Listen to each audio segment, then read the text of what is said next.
This is Tank's Vlog, September 23rd, 2019, wrapping up today in sports NFL Week 3. A star has been born in New York.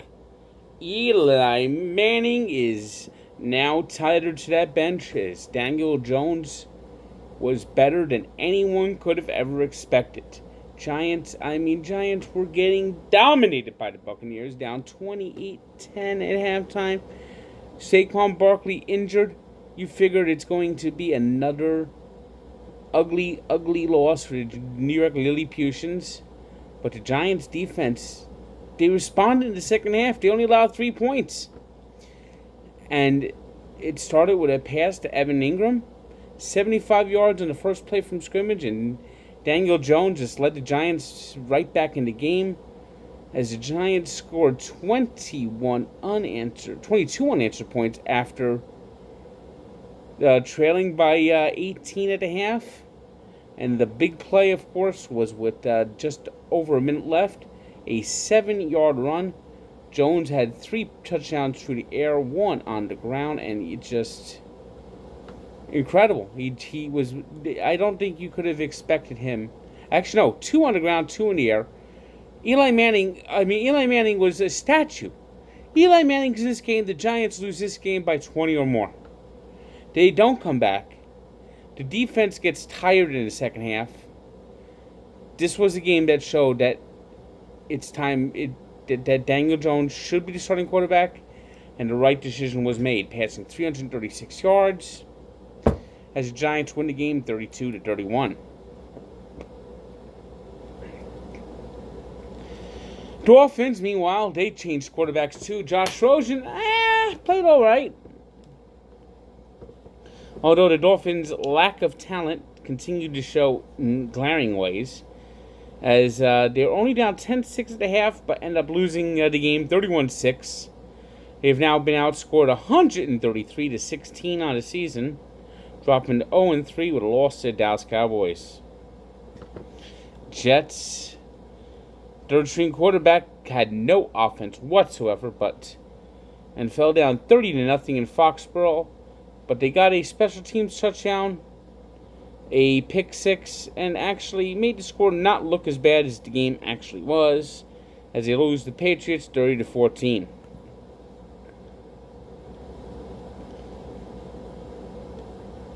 It was the Bills over the Bengals 21-17.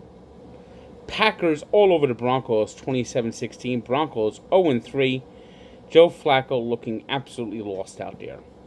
Colts, in their home opener, held off the Falcons' late rally, winning 27-24 as Jacoby Brissett continues to play well, replacing the retired Andrew Luck. In the battle of star quarterbacks who have been off to a hot start, it was Patrick Mahomes throwing for 3 touchdowns, 374 yards, as the Chiefs held off the Ravens 33-28. It was the Vikings crushing the Raiders 34-14. The Lions shocked the Eagles in Philadelphia 27-24. As the Eagles' defense is not looking too good right this moment. Kyle Allen got the start for Cam Newton and had 4 touchdowns as the Panthers shocked the Cardinals 38-20 in the desert.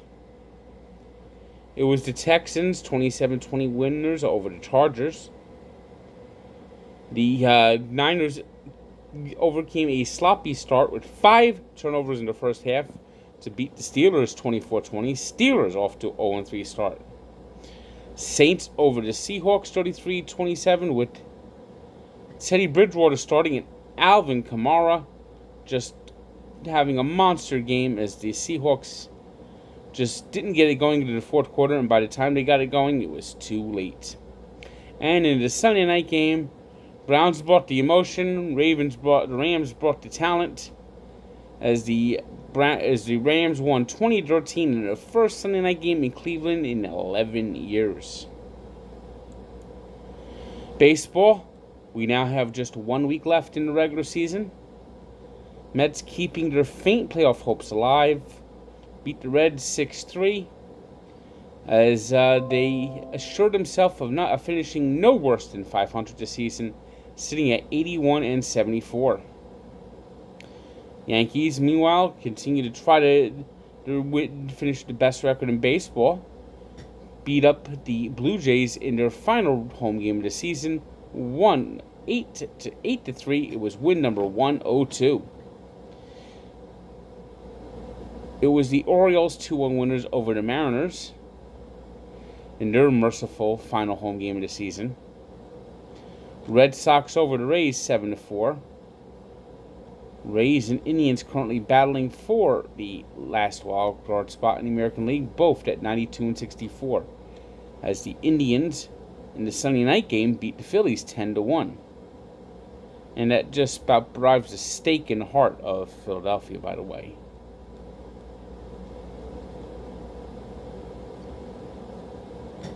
It was the Tigers with a rare win, beating the White Sox 6-3, as they are now 46 and 109. Marlins beat Nationals 5-3. That helps the Mets' playoff chances, whatever faint they are. Of course, the Brewers won, so that hurts the Mets there 4-3. Mets basically need to win the rest of their games, end the season with 88 wins, and hope that the Nationals do no better than 3-5.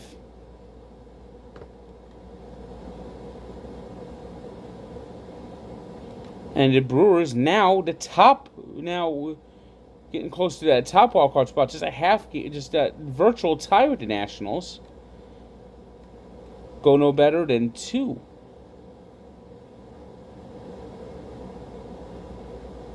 Win no better than 2 games. So that just shows you the Mets' slim chances. Astros do remain the best record, though. Half game better than the Yankees after beating the Angels 13-5. Was the Giants 4-1 winners over the Braves. Of course, the Brewers won 4-3. Twins 12-8 winners over the Royals as they look to secure the division championship. Nelson Cruz hit home run number 400 in that win. Cardinals 3-2 winners over the Cubs. Cubs just absolutely fading away in their final home game of the season. This is likely the end of Joe Maddon's tenure. Joe Maddon brought the Cubs to the World Series, ended that drought, ended the Cubs' 108-year drought, but he's fallen out of favor with Theo Epstein, general manager. And the Cubs, just since the 3 years since winning the World Series, have just not been as good as they thought. The Cubs thought going to the 2016 World Series was going to begin a dynasty, and they've just been a letdown. It's been diminishing results ever since, and this is going to likely mean a new manager next year in Wrigleyville. Also, as the Cubs played their last game ever on WGN. Hard to believe. Rangers over the A's 8-3. That keeps the American League wild card interesting. Padres 6-4 winners over the Diamondbacks. It was the Dodgers getting their 100th win of the season as they beat the Rockies 7-4.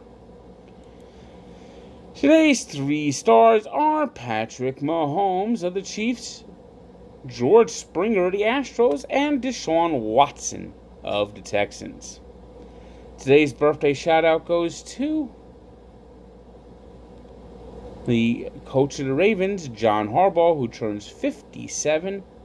And we take a look back to the 1984 season when Dwight Gooden made his debut with the Mets. And part of that debut was the birth of the K Corner. Just a group of fans bringing out K's out to Shea Stadium to indicate every time Dwight Gooden had a strikeout. The Mets liked it so much that they gave passes to these fans whenever Gooden pitched. And it just basically sparked something. And now teams actually have digital K Corners, like Citi Field. I mean, how many K Corners? You go across Major League Baseball, almost every team has a digital K sign. And it all started with these group of fans from New Jersey that went out there, big Met fans, and hung out those K's. So check out the story at Barstool Sports and Sports Encyclopedia, where sports history lives. Good day.